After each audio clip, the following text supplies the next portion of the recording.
We survived the part we must learn to live together. That's a moral obligation, the emotional obligation. We built a country on race supremacy. So we say white people are supreme, black people are inferior, 246 years. You look at the data in Louisville, there's a supreme and inferior. That's ungodly. I'm going to share this information because I think people, they have some.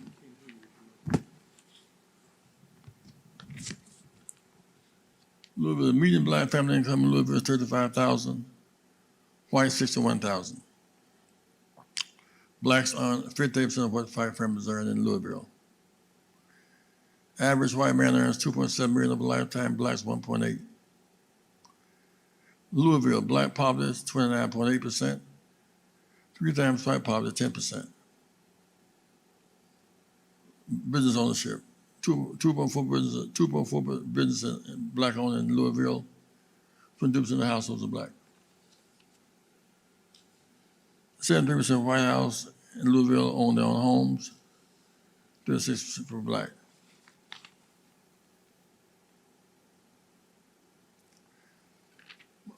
The health disparity, housing disparity can be addressed. The universities, for example, University of Louisville, Kentucky State, and all that, Berea College. She set aside X number of targeted summer school program. Every child in Louisville should be in summer school and college in this area. Kids that go on the internet for laptops for the first time. We target basketball players, we bring them in. You know what I'm saying? Mm-hmm. So what I'm saying to you today is that if the universities in this state target the blacks in this state, we target for slavery, mm-hmm. target for Jim Crow, target for lynching, target for emancipation. Yeah. We built on the law of race supremacy. Yeah. That means God would be a racist. God's not a racist. The race supremacy is a man-made idolatry that's not of God, and therefore it is not so. There's a revolt around the world where people are saying enough of this is enough. So there are 3 pandemics, the health issue, race, and poverty. The 4th is the religion. Nothing's too hard for God. I know it's tough. It's a heavy burden. You march, and those who are marching must march with their masks on and distance because the corona is a killer, 110,000 people dead and rising. So I'm saying to you today in this state, number 1, as you march nonviolently. And march nonviolent. Nonviolence is strong, not weak. How can I put this, Tevin? Violence is diversion.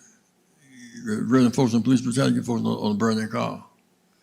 Furthermore, not only is it a diversion when you're violent, it allows the enemy to take the fear, turn into votes. Nixon was lost to Humphrey. When Dr. King was first killed, the first 2 or 3 days, the revolt was accepted. Then it lingered on. Nixon turned the riots into a campaign, law and order, which is what Trump is trying to do today. Right. So nonviolence keeps the focus on the main thing. You look at the number of blacks in jail in Louisville, 60%. Right. Yeah. Housing, jobs. So I'm saying to Louisville, let's measure the gaps, close the gap and heal the breach.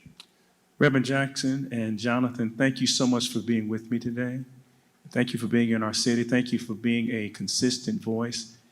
In a moment, I'm going to deliver the sermon for today, but in the sermon, I'm going to ask a question on behalf of a group that I am affiliated with called the American Descendants of Slavery. And our thought leader, Yvette Carnell and Antonio Moore, pose the question that I'm going to ask, and I think is absolutely critical if we are going to really fix and repair Black America. And it's my hope, Brother Jonathan, that Rainbow Push would really think about the question that I'm going to pose to Reverend Jackson and to you, sir, in the course of this message. Let me make two observations. The reason why blacks are going to basketball court, Kentucky and Louisville, great basketball, whenever the playing field is even, rules of public, goals to referee fans, scores, trans, prayer we can make it. Reverend say whenever playing field is even. Rules public, goals to, for example, a football field, if blacks had to run 12 yards the first time, whites had to run 8 yards in inheritance, say 10 yards for all first downs. So we need to even the playing field. Second thing is that in terms of God, God has a formula. And see, if my people are called by my name, people who say they're of God, humble and not arrogant, pride precedes the fall. And seek my face, turn me wicked ways. Now, the wicked ways, the racist discrimination is wicked. There's no reason why corporate Kentucky cannot hire, train every black in the state. It won't hurt whites because when we grow, everybody grows. It's not a zero-sum game. And then he'll forgive our sins. We cease to be wicked, and we'll hear from heaven. That excites me about the religious part. I heard your choir singing there with such power. If my people will call by my name, will humble themselves and pray and seek my face. Repeats, if my people will call by my name, humble themselves, pray, seek my face, and turn the wicked ways, then they will hear from heaven. God will forgive their sins, heal their land. So I'm excited about the prospects of distributing some of this weight. The mayor has certain duties he must perform. The attorney general must step up to the plate immediately. The governor can be a special session of the legislature and remove those immunity clauses. Those police who killed Breonna must pay the price. They're paid to protect and serve, not to shoot and dock and kill people. And so let's keep marching, but march nonviolently, and march with faith, march with love. I must say I'm impressed with some of the whites who are marching today. There's something about our humanity that's maturing. We were not always here. Young white America wants a level of decency that they didn't hear from their parents. There's something about learning how the Louisville plays Kentucky, it's red and white, blue and white, not black and white. We're learning to live together. In the military, we're learning to live, so that it seems to me if we in fact take seriously that proposition, Rand Paul must take the lead and not block lynching as federal crime. B, remove sovereign immunity from police, do not protect them, they kill people. 3 and 4th, student loan debt forgiven. And 5th, Simmons College and HBCUs have a special role that deserve funding. And to that, I say amen. Thank you. Thank you, sir. Thank you, Reverend Jackson. Jonathan, God bless you. You need to come back, sir. This city needs to know, we know Jesse Jackson. This city, this nation needs to know you.